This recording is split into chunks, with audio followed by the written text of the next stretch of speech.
Thou hast it now, King, Cawdor, Glamis, all.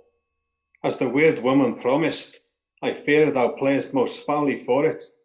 Yet it was said it should not stand in thy posterity, but that myself should be the root and father of many kings. If there come truth from them, as upon thee, Macbeth, their speeches shine, why, by the verities on thee made good, may they not be my oracles as well, and set me up in hope? But hush, no more.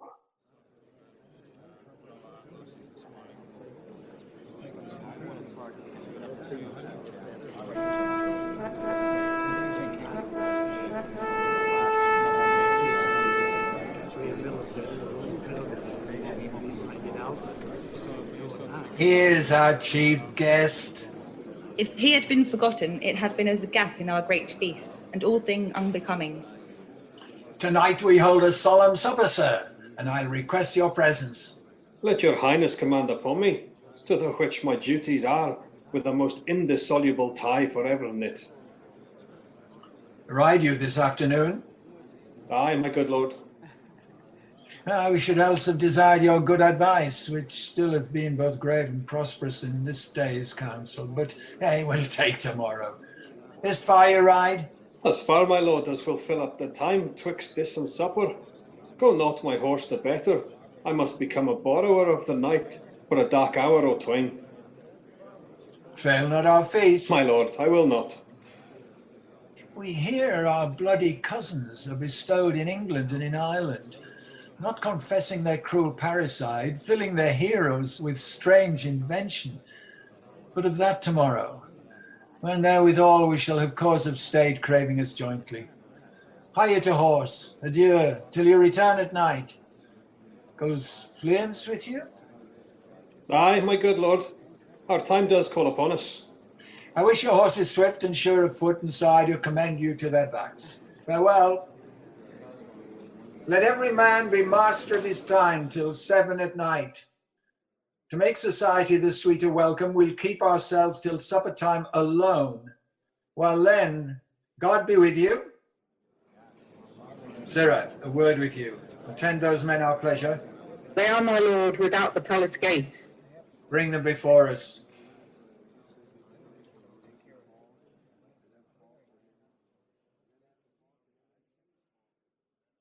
To be thus is nothing, but to be safely thus. Our fears in Banquo stick deep, and in his royalty of nature reigns that which would be feared. 'Tis much he dares, and to that dauntless temper of his mind he hath a wisdom that doth guide his valour to act in safety. There's none but he whose being I do fear, and under him my genius is rebuked, as it is said Mark Antony's was by Caesar. He chid the sisters when first they put the name of king upon me, and bade them speak to him. Then, prophet-like, they hailed him father to a line of kings. Upon my head they placed a fruitless crown, and put a barren sceptre in my grip, thence to be wrenched with an unlineal hand, no son of mine succeeding. If be so, for Banquo's issue have I filed my mind.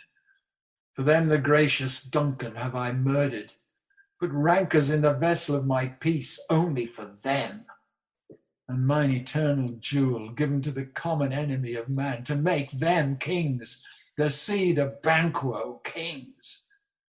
Rather than so, come fate into the list, and champion me to the utterance. Who's there? Now go to the door, you, and stay there till we call. Was it not yesterday we spoke together?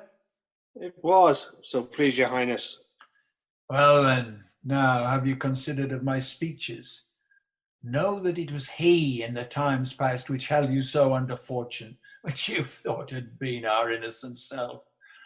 This I made good to you in our last conference, passed in probation with you how you were borne in hand, how crossed, the instruments, who wrought with them, and all thing else that might to half a soul and to a notion craze say, thus did Banquo. You made it known to us. I did so, and went further, which is now our point of second meeting. Do you find your patience so predominant in your nature that you can let this go? Are you so gospel to pray for this good man and for his issue, whose heavy hand hath bowed you to the grave and beggared yours forever? We are men, my liege. Aye, in the catalogue ye go for men. As hounds, greyhounds, mongrels, spaniels, curs, sheriffs, water-rugs, and demi-wolves are clept all by the name of dogs.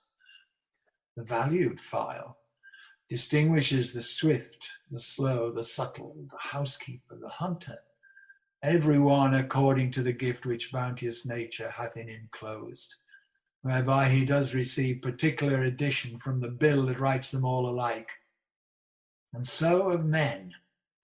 Now, if you have a station in the file, not in the worst rank in manhood, say it, and I'll put that business in your bosoms whose execution takes your enemy off, grapples you to the heart and love of us, who were our health but sickly in his life, which in his death were perfect. I am one, my liege, whom the vile blows and buffets of the world have so incensed that I am reckless what I do to spite the world.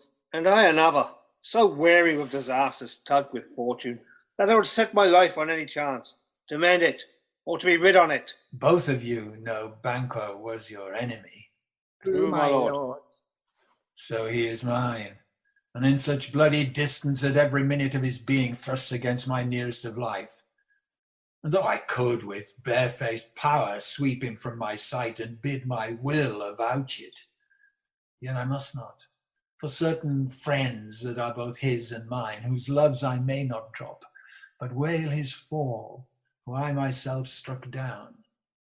And thence it is that I to your assistance do make love, masking the business from the common eye for sundry weighty reasons. We shall, my lord, perform what you command us. Through our lives. Your spirit shines through you. Within this hour at most, I will advise you where to plant yourselves, acquaint you with the perfect spy of the time, the moment on't, what must be done tonight, and something from the palace. Always thought that I require a clearness, and with him to leave no rubs nor botches in the work, fleeing his son that keeps him company, whose absence is no less material to me than is his father's, must embrace the fate of that dark hour. Resolve yourselves apart. I'll come to you anon. We are resolved, my lord. I'll call upon you straight. Abide within.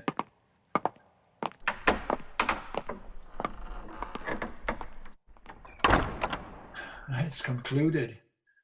Banquo, thy soul's flight, if it find heaven, must find it out tonight.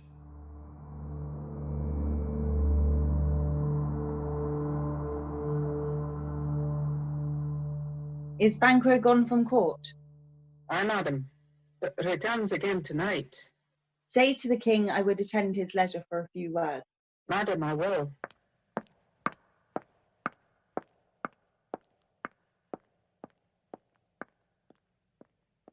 Naught's had, all's spent.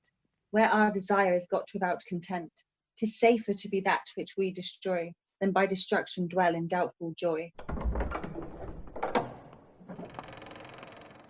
How now, my lord? Why do you keep alone of sorriest fancies your companions making, using those thoughts which should indeed have died with them they think on? Things without all remedy should be without regard. What's done is done. We have scotched the snake, not killed it. She'll close and be herself, whilst now poor Malice remains in danger of her former tooth. But let the frame of things disjoined, both the worlds suffer. Ere we will eat our meal in fear and sleep in affliction of these terrible dreams that shake us nightly, better be with the dead, whom we to gain our peace have sent to peace, than on the torture of the mind to lie in restless ecstasy. Duncan is in his grave. After life's fitful fever, he sleeps well. Treason has done his worst. Nor steel, nor poison, malice domestic, foreign levy, nothing can touch him further. Come on, gentle my lord, sleek over your rugged looks, be bright and jovial among your guests tonight. So shall I, love, and so I pray be you. let your remembrance apply to Banquo. Present him eminence, both with eye and tongue. Unsafe the while that we must lave our honours in these flattering streams and make our faces visits to our hearts, disguising what they are. You must leave this. Oh, full of scorpions is my mind, dear wife. Thou knowest that Banquo in his fleance lives. But in them nature's copies not eternally. There's comfort yet. They are assailable.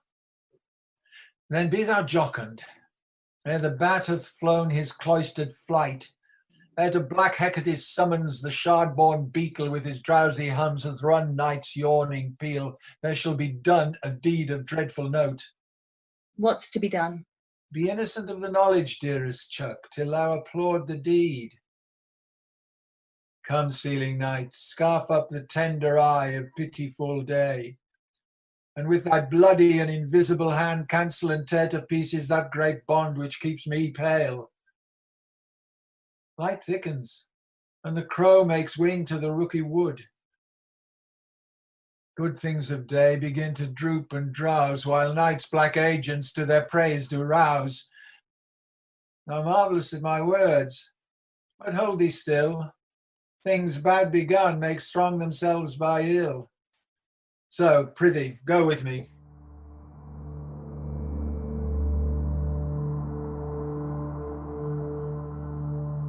But who did bid thee join with us? Macbeth. He needs not our mistrust, since he delivers our offices and what we have to do into the direction just. Then stand with us. The west ye glimmers with some streaks of day. Now spurs the letted traveller pace, to gain the timely inn, and near approaches the subject of our watch. Hark, I hear horses.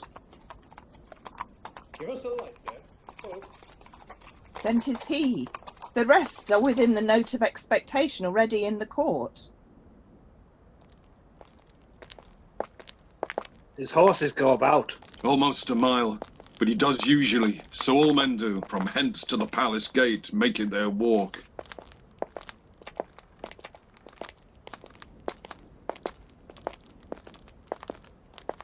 A light, a light! 'Tis he. Stand to it. It will be rain tonight. Let it come down. Oh, stop it. Fly, good Phileas, fly, fly, fly. Thou mayest revenge. Oh, slave. Who did strike out the light? Was not the way. There's but one down, the sun is fled. We have lost the best half of our affair. Well, let's away and say how much is done.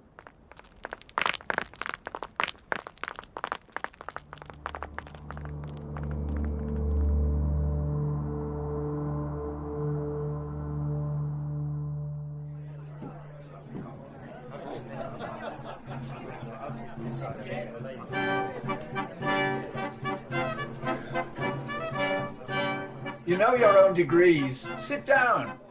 At first and last, the hearty welcome. Thanks to your majesty. Ourself will mingle with society and play the humble host.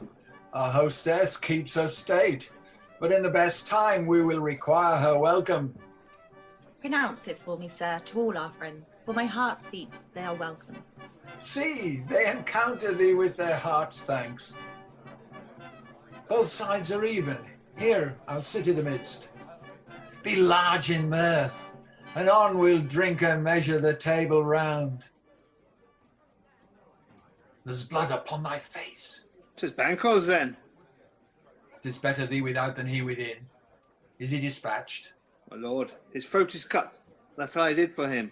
Thou art the best of cutthroats, yet he's good that did the like for Fleance.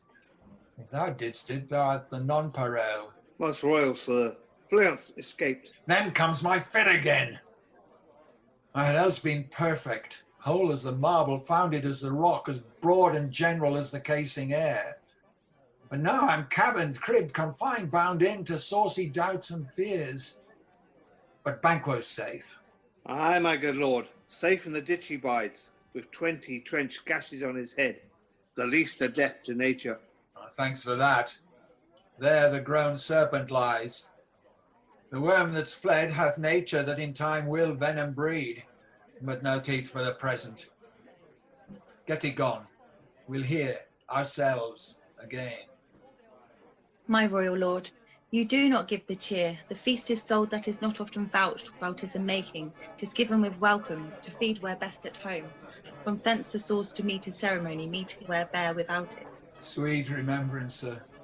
Now good digestion wait on appetite, and health on both. May it please your highness, sit. Here had we now our country's honour roofed, were the graced person of our banquo present. Oh, may I rather challenge for unkindness than pity for mischance. His absence, sir, lays blame upon his promise. Please your highness to grace us with your royal company. The table's full. Here is a place reserved, sir. Where? Here, my good lord. What is that moves your highness? Which of you have done this? What, my good lord? Thou canst not say I did it. Never shake thy gory locks at me. Gentlemen, rise. His highness is not well. Sit, worthy friends. My lord is often thus, and have been from his youth. Pray you keep seat. The fit is momentary. Upon a fort, he will again be well. If much you note him, you shall offend him and extend his passion. Feed and regard him not.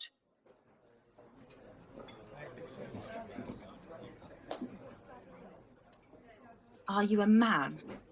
Aye, and a bold one, that dare look on that which might appall the devil. Oh, proper stuff. This is the very painting of your fear. This is the air-drawn dagger which you said led you to Duncan. Oh, these flaws and starts, impostors to true fear, would well become a woman's story at a winter's fire, authorized by her grandaunt. Shame itself. Why do you make such faces when all's done? You look but on a stool. Prithee, see there! Behold, look, lo, how say you? Why, what care I? If thou canst nod, speak too. If charnel houses and our graves must send those that we buried back, our monuments shall be the moors of kites. What, quite unmanned in folly? If I stand here, I saw him. Fie for shame. Blood hath been shed ere now in the olden time, ere human statute purged the gentle wheel. Aye, and since too, murders have been performed too terrible for the ear. The time has been that when the brains were out, the man would die, and there an end. Now they rise again with 20 mortal murders on their crowns and push us from our stools. This is more strange than such a murder is. My worthy lord, your noble friends do lack you. I do forget. Do not muse at me, my most worthy friends. I have a strange infirmity which is nothing to those that know me. Come, love and health to all, then I'll sit down. Give me some wine, fill it full. I drink to the general joy of the whole table, and to our dear friend Banquo, whom we miss. Would he were here. To all and him we thirst, and all to all. Our duties and the pledge. Avaunt and quit my sight. Let the earth hide thee. Thy bones are marrowless, thy blood is cold. Thou hast no speculation in those eyes which thou dost glare with. Think of this, good peers, that as a thing of custom, 'tis no other, only it spoils the pleasure of the time. What man dare, I dare. Approach thou like the rugged Russian bear, the armed rhinoceros or the Hyrcan tiger, take any shape but that, and my firm nerves shall never tremble. Or be alive again, and dare me to the desert with thy sword. If trembling I inhabit, then protest me the baby of a girl. Hence, horrible shadow, unreal mockery, hence! Why so? Being gone, I'm a man again. Pray you, sit still. You have displaced the mirth, broke the good meeting with most admired disorder. Can such things be and overcome us like a summer's cloud without our special wonder? You make me strange even to the disposition that I owe, and now I think you can behold such sights and keep the natural ruby of your cheeks, when mine are blanched with fear. What sights, my lord? I pray you speak not. He grows worse and worse. Question enrages him. At once, good night. Stand not upon the order of your going, but go at once. Good night. and better health attend his majesty. A kind good night to all. It will have blood. They say blood will have blood. Stones have been known to move and trees to speak. Augurs and understood relations have by magpies and choughs and rooks brought forth the secretest man of blood. What is the night? Almost at odds with morning. Which is which? How sayst thou? That Macduff denies his person at our great bidding? Did you send to him, sir? I hear it by the way, but I will send. There's not one of them but in his house I keep a servant feed. I will tomorrow, and betimes I will, to the weird sister. More shall they speak, for now I'm bent to know by the worst means the worst. For mine own good, all causes shall give way. I'm in blood stepped in so far, should I wade no more, were returning were as tedious as to go o'er. Strange things I have in head that will to hand, which must be acted on ere they may be scanned. You lack the season of all natures, sleep. Come, will to sleep. My strange and self-abuse is the initiate fear that wants hard use. We are yet but young indeed.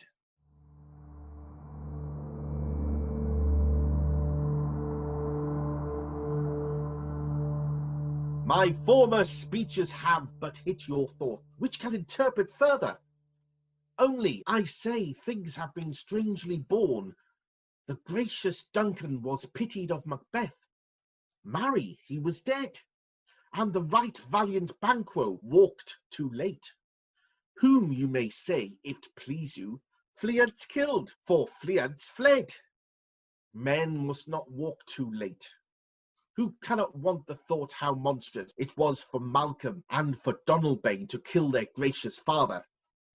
Damned fact, how it did grieve Macbeth.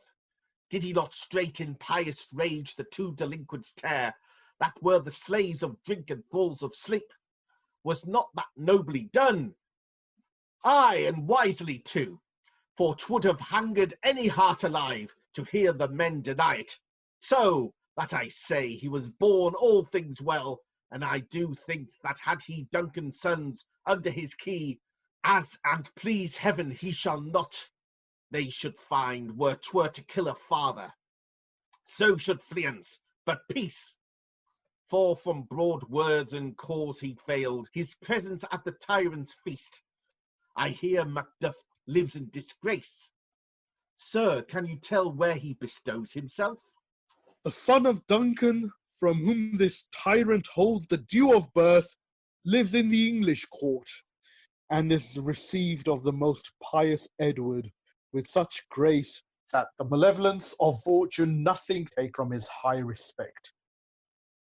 Thither Macduff is gone to pray the holy king upon his aid, to wake Northumberland and warlike seaward, that by the help of these, with him above to ratify the work, we may again give to our tables meat, sleep to our nights, free from our feasts and banquets bloody knives, do faithful homage and receive free honours, all which we pine for now. And this report hath so exasperates the king that he prepares for some attempt of war. Sent he to Macduff?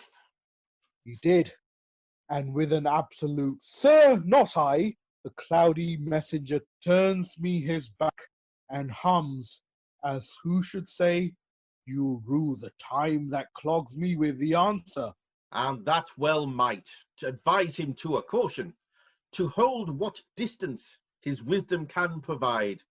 Some holy angel fly to the court of England, and unfold his message ere he come, that a swift blessing may soon return to this our suffering country under a hand accursed.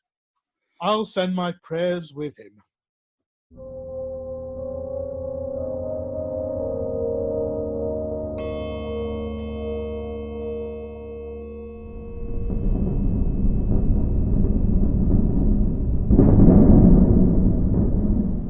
Thrice the brinded cat hath mewed. Thrice and once the hedge pig whined. Harpy cries, 'tis time, 'tis time. Round about the cauldron go, in the poisoned entrails throw. Toad that under cold stone days and nights has 31. Sweltered venom sleeping got, boil thou first in the charmed pot. Double, double, toil and trouble, fire burn and cauldron bubble. Fillet of a fenny snake in the cauldron boil and bake. Eye of newt and toe of frog, wool of bat and tongue of dog, adder's fork and blind worm's sting, lizard's leg and howlet wing, for a charm of powerful trouble, like a hell broth boil and bubble. Double, double toil and trouble, Fire burn and cauldron bubble.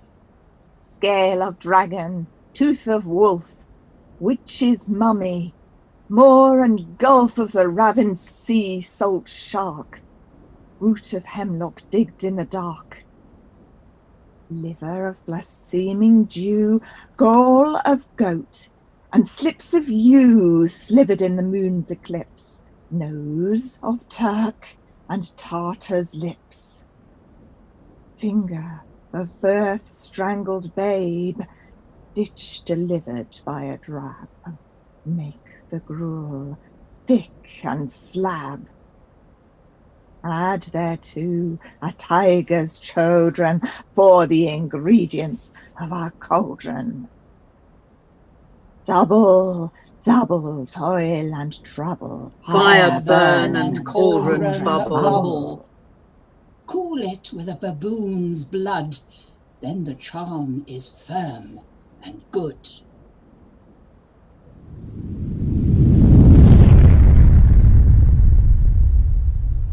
Oh, well done. I commend your pains, and everyone shall share in the games.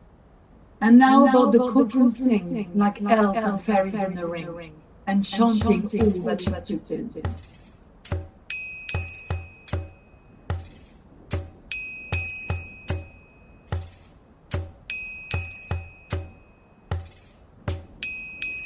By the pricking of my thumbs, something wicked this way comes. Open locks, whoever knocks. How now, you secret black and midnight hags? What is't you do? A deed without a name. I conjure you by that which you profess, howe'er you come to know it. Answer me. Though you untie the winds and let them fight against the churches, though the yeasty waves confound and swallow navigation up, though bladed corn be lodged and trees blown down, though castles topple on their warders' heads, though palaces and pyramids do slope their heads to their foundations, though the treasure of nature's germins tumble all together even till destruction sickens, answer me to what I ask you. Speak. Demand. We'll answer. Say, if thou hadst rather hear it from our mouths, or from our masters. Call them. Let me see them. Pour in sow's blood, that hath eaten her 9 farrow, grease that sweaten from the murderer's gibbet throw into the flame. Come, high or low, thyself and office deftly show. Tell me, thou unknown power. He knows thy thought. Hear his speech, but say thou naught. Macbeth, Macbeth, Macbeth. Beware, Macduff. Beware the Thane of Fife. Dismiss me. Enough.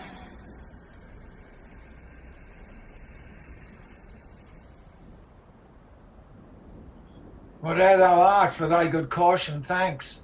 Thou hast harped my fear aright. But one word more. He will not be commanded. Here's another more potent than the first. Macbeth, Macbeth, Macbeth. Had I 3 ears, I'd hear thee. Be bloody bold and resolute, laugh to scorn the power of man, for none of woman born shall harm Macbeth. Then live, Macduff. What need I fear of thee? But yet I'll make assurance double sure, and take a bond of fate. Thou shalt not live. that I may tell pale-hearted fear it lies, and sleep in spite of thunder. What's this that rises like the issue of a king, and wears upon his baby brow the round and top of sovereignty? Listen, but speak not to it.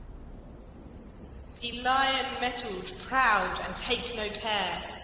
Who chafes, who frets, or where conspirers are. Macbeth shall never vanquished be until great Burnham Wood to high Dunsinane Hill shall come against him. Ah, that will never be. Who can impress the forest, bid the tree unfix his earthbound root? Sweet bodements, good. Rebellion's head rise never till the wood of Burnham rise. And our high-placed Macbeth shall live the lease of nature, pay his breath to time and mortal custom. Yet my heart throbs to know one thing. Tell me, if your art can tell so much, shall Banquo's issue ever reign in this kingdom? Seek to know no more. I will be satisfied. Deny me this and an eternal curse fall on you. Let me know. Why sinks that cauldron? And what noise is this? Show. Show. Show. Show his eyes and grieve his heart.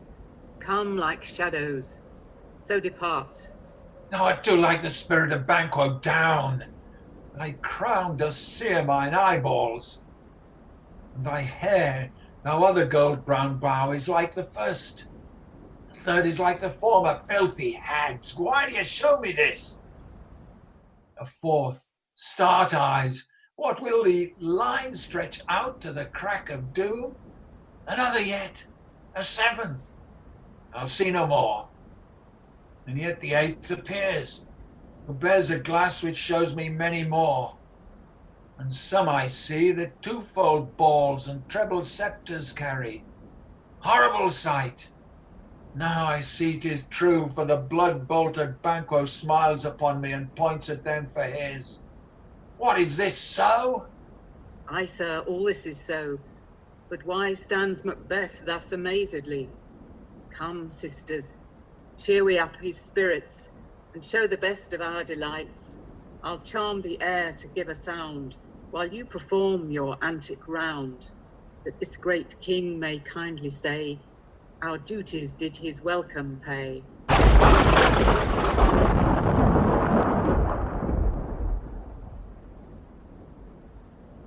Where are they? Gone? Let this pernicious hour stand aye accursed in the calendar. Come in without there. What's your grace's will? Saw you the weird sisters? No, my lord. Came they not by you? No, indeed, my lord. Infected be the air whereon they ride, and damned all those that trust them. I did hear the galloping of horse. Who was't came by? 'Tis 2 or 3, my lord, that brings you word Macduff is fled to England. Fled to England? Aye, my good lord. Time, thou anticipatest my dread exploits. The flighty purpose ne'er is o'ertook unless the deed go with it. From this moment, the very firstlings of my heart shall be the firstlings of my hand. And even now, to crown my thoughts with acts, be it thought and done. The castle of Macduff I will surprise, seize upon Fife, give to the edge of the sword his wife, his babes, and all unfortunate souls that trace him in his line. No boasting like a fool, this deed I'll do before this purpose cool. But no more sights. Where are these gentlemen? Come, bring me where they are.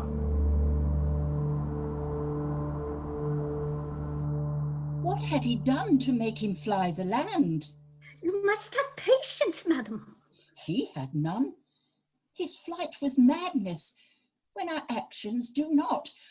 Our fears do make us traitors. You know not whether it was his wisdom or his fear. Wisdom? To leave his wife, to leave his babes, his mansion, and his titles in a place from whence himself doth fly. He loves us not. He wants the natural touch.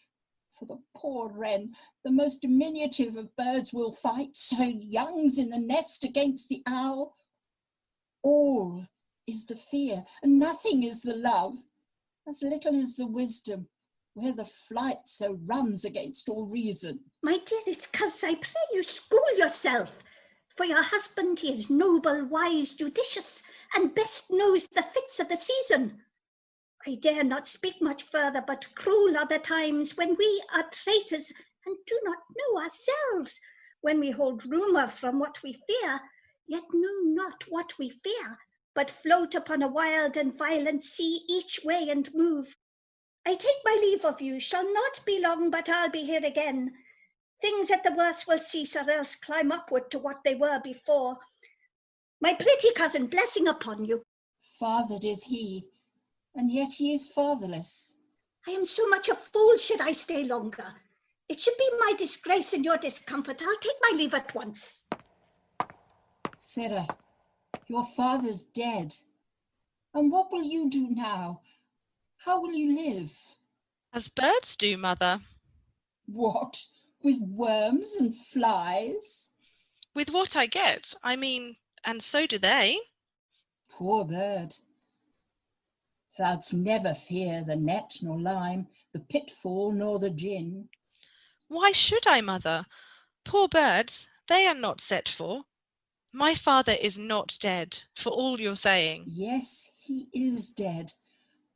How wilt thou do for a father? Nay, how will you do for a husband? Why, I can buy me 20 at any market. Then you'll buy 'em to sell again?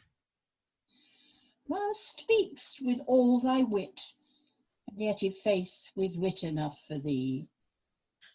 Was my father a traitor, mother? Aye, that he was. What is a traitor? Why, one that swears and lies. And be all traitors that do so? Everyone that does so is a traitor, and must be hanged. And must they all be hanged that swear and lie? Everyone. Who must hang them? Why, the honest men. Then the liars and swearers are fools, for there are liars and swearers enough to beat the honest men and hang up them. Now God help thee, poor monkey. But how wilt thou do for a father? If he were dead, you'd weep for him. If you would not, it were a good sign that I should quickly have a new father. Poor prattler, how thou talk'st. Bless you, fair dame, I am not to you known, though in your state of honour I am perfect. I doubt some dangers do approach you nearly. If you will take a homely man's advice, be not found here. Hence with your little ones, to fright you thus, methinks I am too savage. To do worse to you were fell cruelty, which is too nigh your person. Heaven preserve you, I dare abide no longer. Whither should I fly? I have done no harm. But I remember now, I am in this earthly world, where to do harm is often laudable, and to do good sometimes accounted dangerous folly. Why then, alas, do I put that womanly defence to say, I have done no harm? What are these faces? Where is your husband? I hope in no place so unsanctified, where such as thou mayst find him. He's a traitor. Thou liest, thou shag-haired villain. What? You egg? Young fry of treachery? He has killed me, mother. Run away, I pray you. Mother!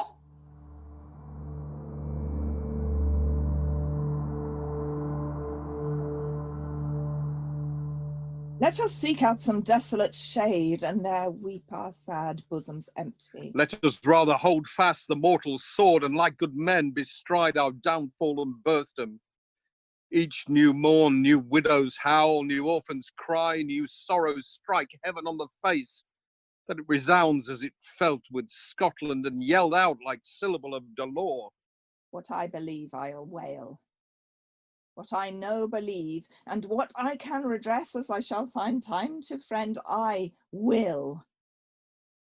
What you have spoke, it may be so perchance. This tyrant whose sole name blisters our tongues was once thought honest. You have loved him well. He have not touched you yet. I am young, but something you may deserve of him through me, and wisdom to offer up a weak, poor, innocent lamb to appease an angry god. I am not treacherous. But Macbeth is.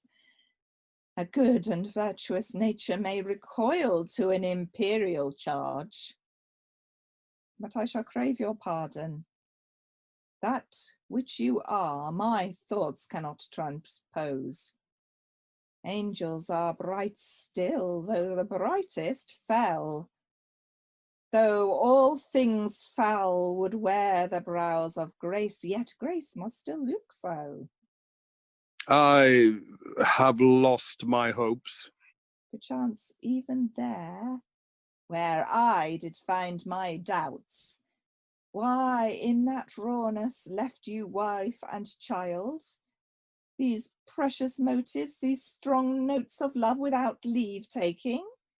Oh, I pray you, let not my jealousies be your dishonours, but mine own safeties. You may be rightly just, whatever I shall think. Bleed, bleed, poor country, great tyranny. Lay thou thy bases sure, for goodness dare not check thee. Wear thou thy wrongs, the title is afeard. Fare thee well, Lord. I would not be the villain that thou think'st, for the whole space that's in the tyrant's grasp, and the rich east to boot. Be not offended. I speak not in absolute fear of you. I think our country sinks beneath the yoke.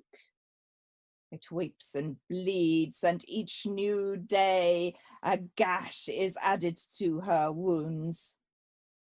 I think withal there would be hands uplifted in my right.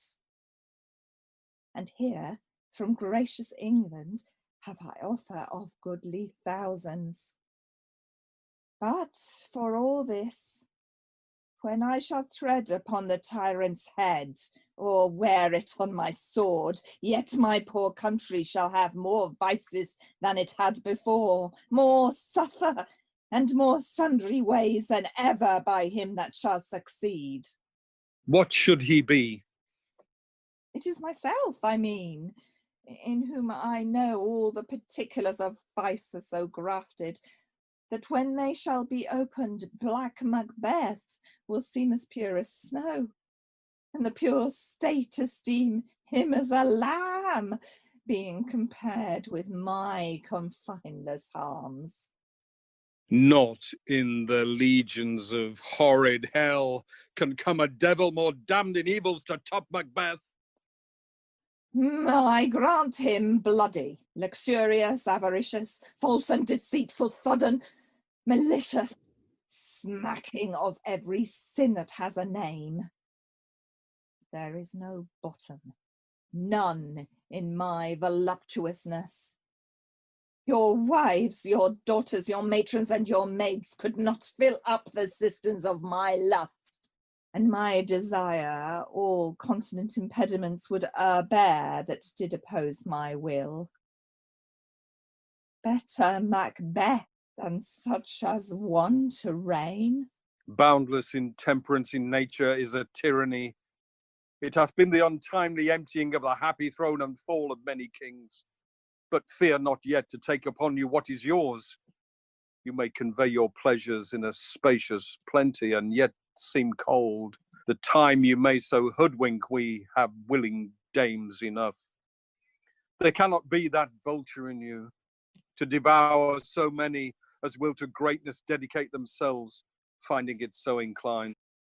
With this there grows in my most ill-composed affection such a staunchless avarice, that were I king, I should cut off the nobles from their lands, desire his jewels and this other's house, and my more having would be as a sauce to make me hunger more, that I should forge quarrels unjust against the good and loyal, destroying them for wealth.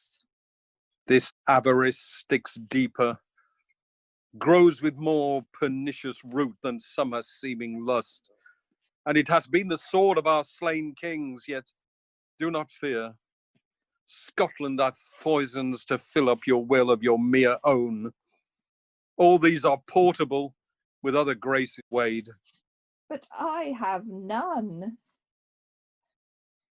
The king becoming graces as justice or verity, temperance, stableness, bounty, perseverance, mercy, lowliness, devotion, patience, courage, fortitude. I have no relish of them, but are found in the division of each several crime, acting in many ways.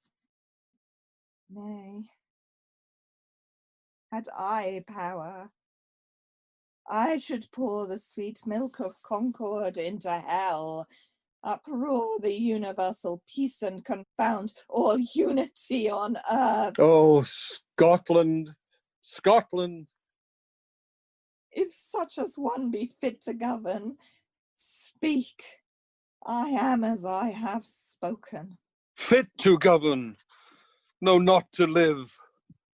O nation miserable with an untitled tyrant bloody sceptred, when shalt thou see thy wholesome days again, since that the truest issue of thy throne by his own interdiction stands accursed, and does blaspheme his breed? Thy royal father was a most sainted king. The queen that bore thee oftener upon her knees and on her feet died every day she lived. Fare thee well. These evils thou repeat'st upon thyself have banished me from Scotland. O my breast, thy hope ends here.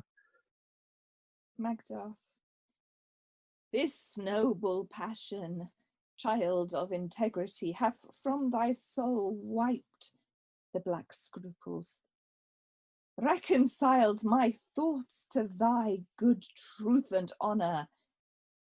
Devilish Macbeth by many of these traits have sought to win me into his power, and modest wisdom plucks me from over-credulous taste.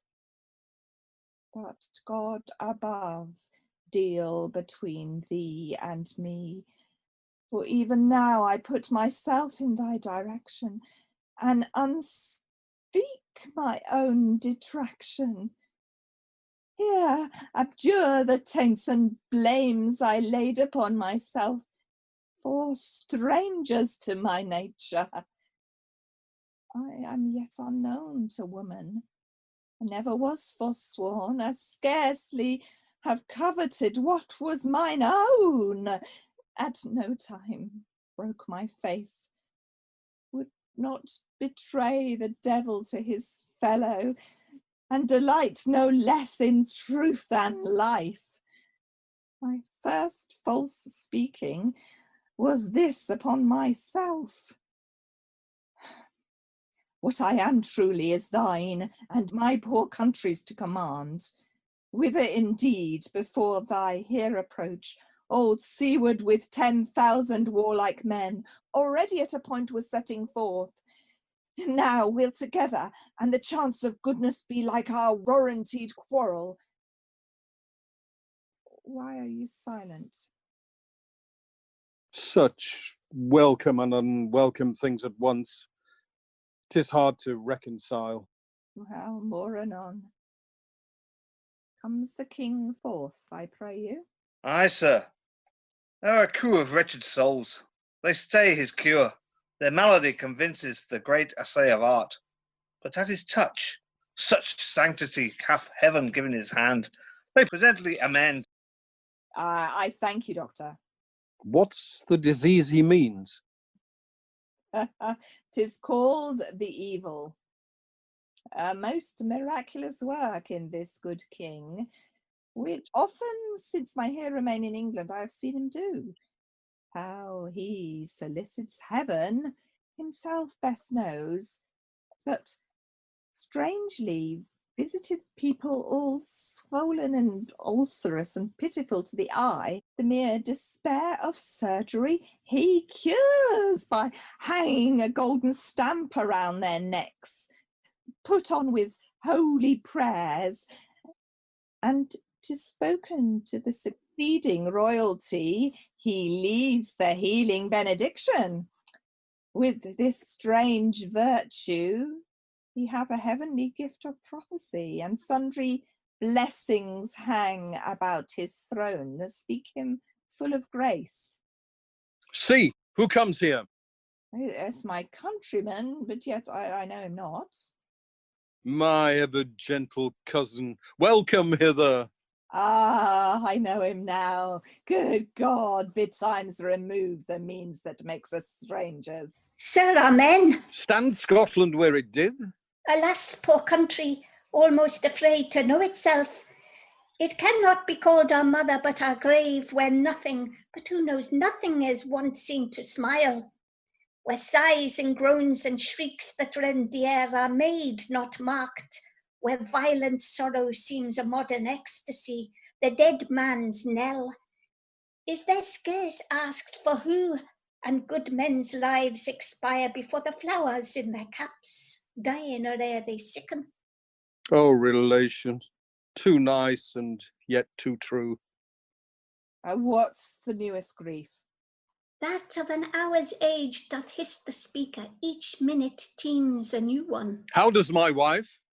Why, well. And all my children?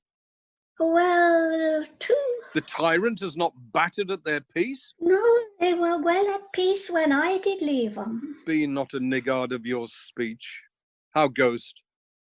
When I came hither to transport the tidings which I have heavily borne, there ran a rumour of many worthy fellows that were out, which was to my belief witness the rather, for that I saw the tyrant's power afoot. Now is the time of help. Your eye in Scotland would create soldiers, make our women fight to doff their dire distresses. Be it their comfort, we are coming thither.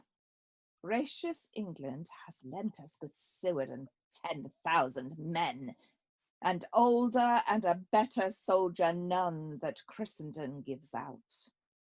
Would I could answer this comfort with the like, but I have words that would be howled out in the desert air, where hearing would not latch them. What concern they, the general cause, or is it a fee grief due to some single breast? No mind that's honest, but in the shares some woe, though the main part pertains to you alone. If it be mine, keep it not from me quickly, let me have it. Let not your ears despise my tongue forever, which shall possess them with the heaviest sound that ever yet they heard. I guess at it. Your castle is surprised, your wife and babe savagely slaughtered. To relate the manner were on the quarry of these murdered deer to add the death of you. Merciful heaven, what man? Never pull your hat upon your brows, give sorrow words. The grief that does not speak whispers the earth-fraught heart and bids it break. My children too? Wife, children, servants, all that could be found. And I must be from thence. My wife killed too? I have said. Oh, be comforted. Let us make medicines of our great revenge to cure this deadly grief. He has no children. All my pretty ones, did you say all? Oh, hell, kite, all? What, all my pretty chickens and their dam at one fell swoop? Dispute it like a man. I shall do so, but I must also feel it as a man. I cannot but remember such things that were most precious to me. Did heaven look on and would not take their part, sinful Macbeth? They were all struck for thee. Naught that I am, not for their own demerits, but for mine. Fell slaughter on their souls. Heaven rests them now. Be this the whetstone of your sword. Let grief convert to anger. Blunt not the heart, enrage it. Oh, I could play the woman with mine eyes and braggart with my tongue, but gentle heavens, cut short all intermission. Front to front bring thou this fiend of Scotland, and myself within my sword's length set him. If he escape heaven, forgive him too. This tune goes manly. Come, go we to the king. Our power is ready. Our lack is nothing but our leave. Macbeth is ripe for shaking, and the powers above put on their instruments. Receive what cheer you may. The night is long that never finds the day.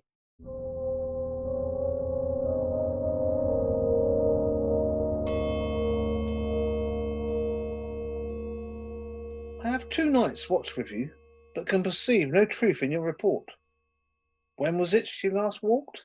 Since His Majesty went into the field, I've seen her rise from her bed, throw her nightgown upon her, unlock her closet, take forth paper, fold it, write upon it, read it, afterwards seal it, and again return to bed, yet all this while in a most fast sleep. A great perturbation in nature to receive at once the benefit of sleep, and do the effects of watching.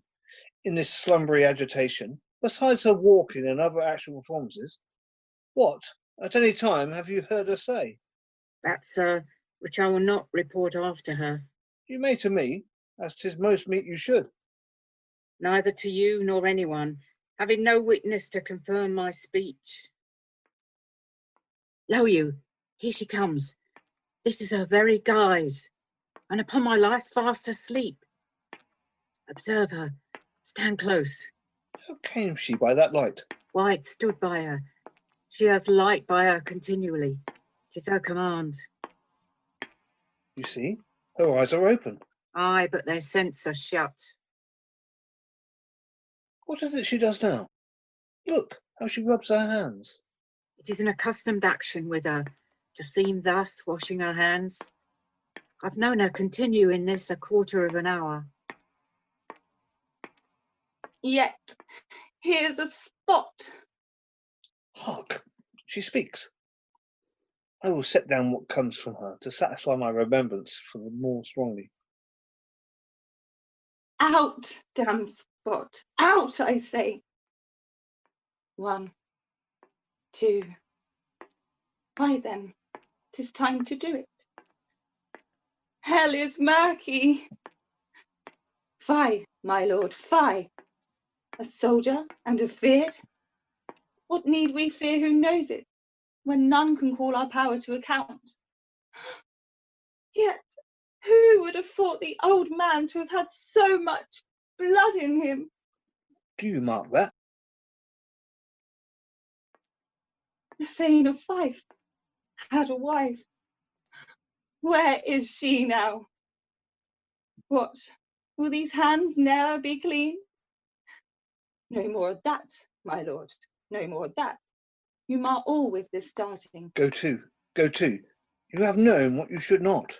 She has spoke what she should not. I'm sure of that. Heaven knows what she has known. Here's the smell of the blood. Still, all the perfumes of Arabia will not sweeten this little hand. Oh! What a sigh is there. The heart is sorely charged. I would not have such a heart in my bosom for the dignity of the whole body. Well, well, well. Pray God it be so. This disease is beyond my practice. Yet I have known those who have walked in their sleep, who have died wholly in their beds. Wash your hands. Put on your nightgown. Look not so pale. I'll tell you yet again. Banquo's buried. He cannot come out on's grave. Even so. To bed. To bed. There's knocking at the gate. Come. Come. Come. Come. Give me your hand. What's done cannot be undone. To bed. To bed.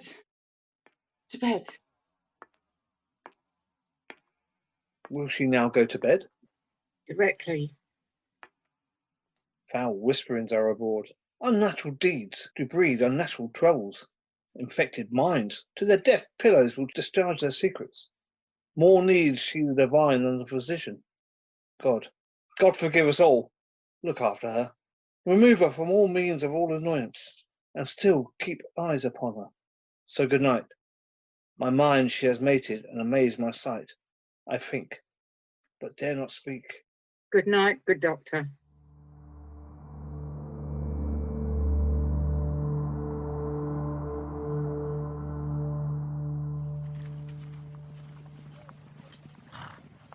The English power is near, led on by Malcolm, his uncle Seward and the good Macduff.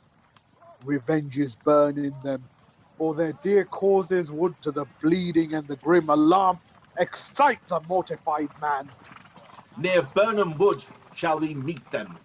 That way are they coming. Who knows if Donalbain be with his brother? For certain, sir, he is not. I have a file of all the gentry. There is Seward's son, and many unroughed youths that even now protest their first of manhood. What does the tyrant? Great Dunsinane he strongly fortifies. Some say he's mad. Others that lesser hate him do call it valiant fury. But for certain he cannot buckle his distempered cause within the belt of rule. Now does he feel his secret murders sticking on his hands.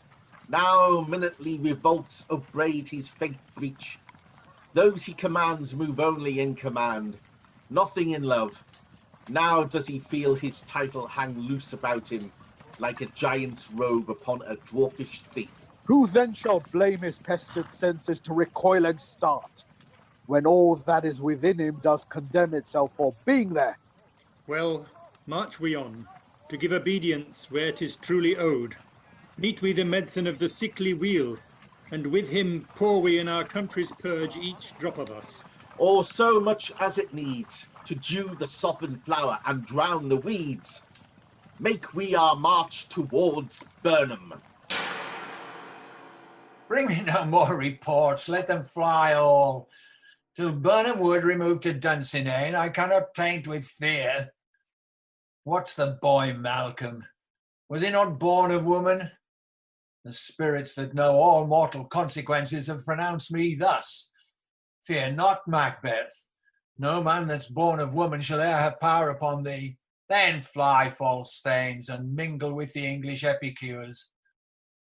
The mind I sway by and the heart I bear shall never sag with doubt nor shake with fear. The devil damn thee black, thou cream-faced loon. Where gotst thou that goose look? There is 10,000. Geese, villain? Soldiers, sir. Oh, go prick thy face and overread thy fear, thou lily-livered boy. What soldiers, Patch? Death of thy soul, those linen cheeks of thine are counsellors to fear. What soldiers, Wayface? The English force, so please you. Oh, take thy face hence. Seaton! I'm sick at heart when I behold. Seaton, I say! This push will chair me ever or deceit me now. I've lived long enough. My way of life is fallen into the seer, the yellow leaf. And that which should accompany old age is honour, love, obedience, troops of friends I must not look to have, but in their stead curses, not loud but deep, mouth honour, breath which the poor heart would fain deny and dare not. Seaton! What's your gracious pleasure? What news more? All is confirmed, my lord, which was reported. I'll fight till from my bones my flesh be hacked. Give me my armour. 'Tis not needed yet. Now I'll put it on. Send out more horses. Scur the country round, hang those that talk of fear. Give me mine armour. How does your patient, doctor? Not so sick, my lord, as she is troubled with fit-coming fancies that keep her from her rest. Cure her of that. Canst thou not minister to a mind diseased? Pluck from the memory a rooted sorrow? Raise out the written troubles of the brain, and with some sweet oblivious antidote cleanse the stuffed bosom of that perilous stuff which weighs upon the heart. Therein the patient must minister to himself. I'll throw physic to the dogs. Oh, none of it. Come on, put my armour on. Give me my staff. Seaton, send out. Doctor, the thanes fly from me. Come, sir, dispatch. If thou couldst, doctor, cast the water of my land, find her disease and purge it to a sound and pristine health, I would applaud thee to the very echo that should applaud again. Oh, pull't off, I say. What rhubarb, senna, or what purgative drug would scour these English hence? Hear'st thou of them? Aye, my good lord, your royal preparation makes us hear something. Oh, bring it after me. I'll not be afraid of death and bane till Burnham Forest come to Dunsinane.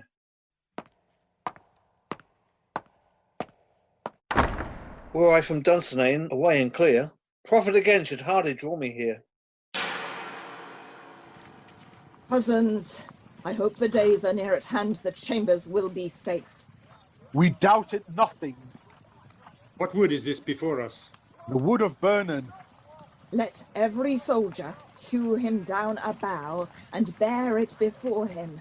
Thereby shall we shadow the numbers of our host and make discovery err in report of us. It shall be done.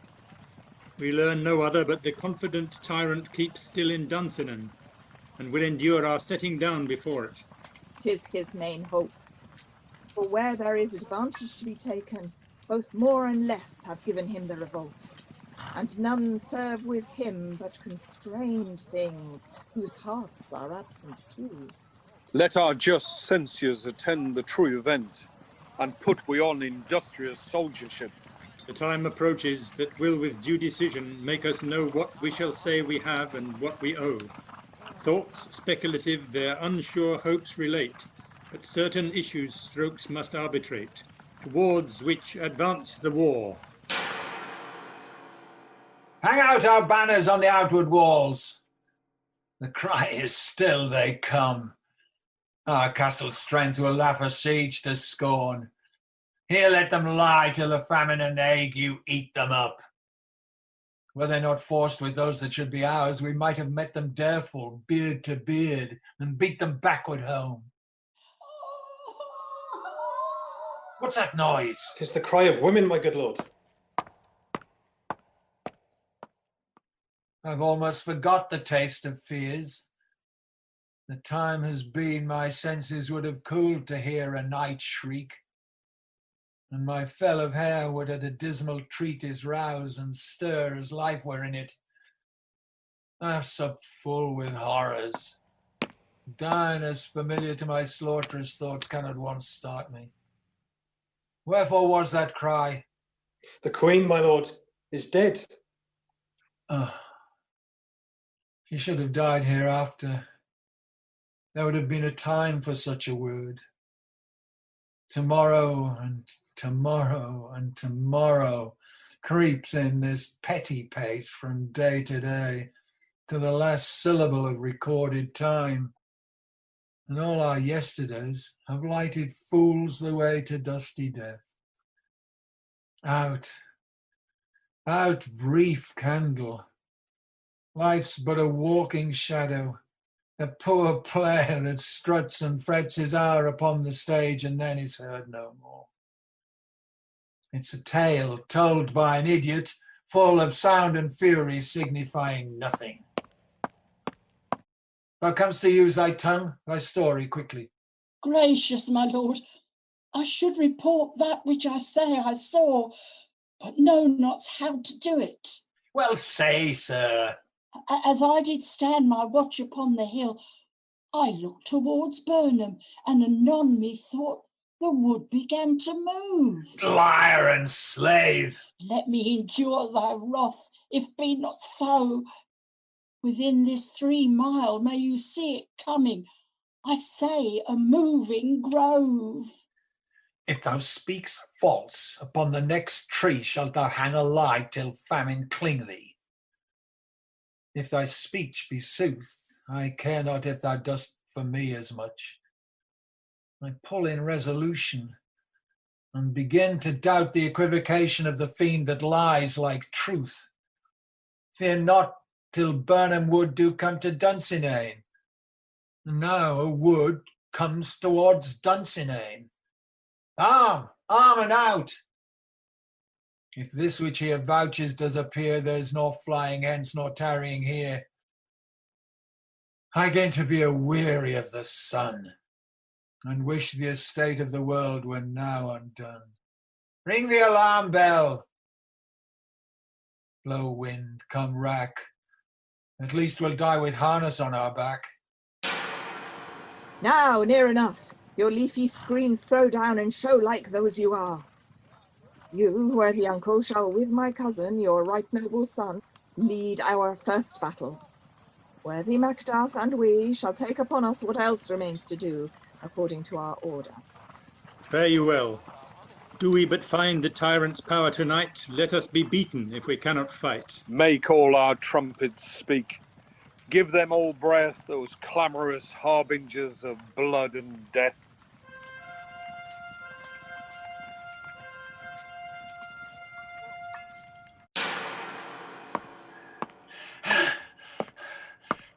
Why should I play the Roman fool and die on mine own sword? Whilst I see lives, the gashes do better upon them. Turn, hellhound, turn! Of all men else I have avoided thee. But get thee back. My soul is too much charged with blood of thine already. I have no words. My voice is in my sword. Thou bloodier villain than terms can give thee out. Thou losest labour. As easy mayst thou the entrenchant air with thy keen sword impress as make me bleed. Let fall thy blade on vulnerable crests. I bear a charmed life, which must not yield to one of woman born. Despair thy charm, and let the angel whom thou still hast served tell thee, Macduff was from his mother's womb untimely ripped. Cursed be that tongue that tells me so, for it hath cowed my better part of man. And be these juggling fiends no more believed, that palter with us in a double sense, that keep the word of promise to our ear, and break it to our hope. I'll not fight with thee. Then yield thee, coward, and live to be the show and gaze of the time. We'll have thee, as our rarer monsters are, painted upon a pole, and under it, here may you see the tyrant. I'll not yield. To kiss the ground before young Malcolm's feet, and to be baited with the rabble's curse. Though Burnham Wood be come to Dunsinane, and thou opposed, being of no woman born, yet I will try the last. Before my body I throw my warlike shield. Lay on, Macduff, and damned be him that first cries, hold, enough.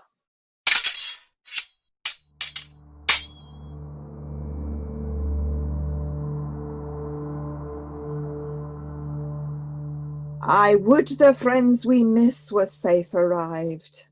Some must go off, and yet by these I see, so great a day as this is cheaply bought. Macduff is missing, and your noble son. Your son, my lord, has paid a soldier's debt. He only lived but till he was a man, the which no sooner had his prowess confirmed in the unshrinking station where he fought, but like a man he died. Then he is dead. Aye, and brought off the field. Your cause of sorrow must not be measured by his worth, for then it hath no end. Had he his hurts before? Aye, on the front. Why then, God's soldier be he. Had I as many sons as I have hairs, I would not wish them to a fairer death, and so his knell is knolled.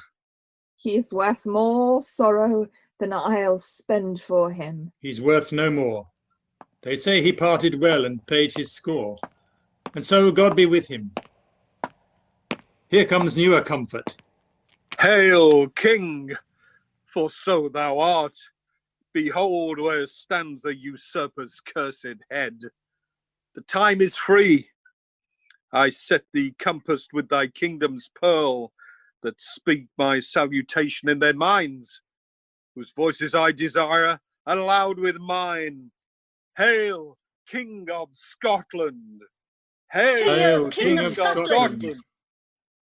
We shall not spend a large expense of time before we reckon with your several loves, and make us even with you. My thanes and kingsmen, henceforth be earls, the first that ever Scotland in such honour named. What's more to do, which would be planted newly with the time, as calling home our exiled friends abroad, that fled the snares of watchful tyranny, and producing forth the cruel ministers of this dead butcher and his fiend-like queen, who, as 'tis thought, by self and violent hands took off her life.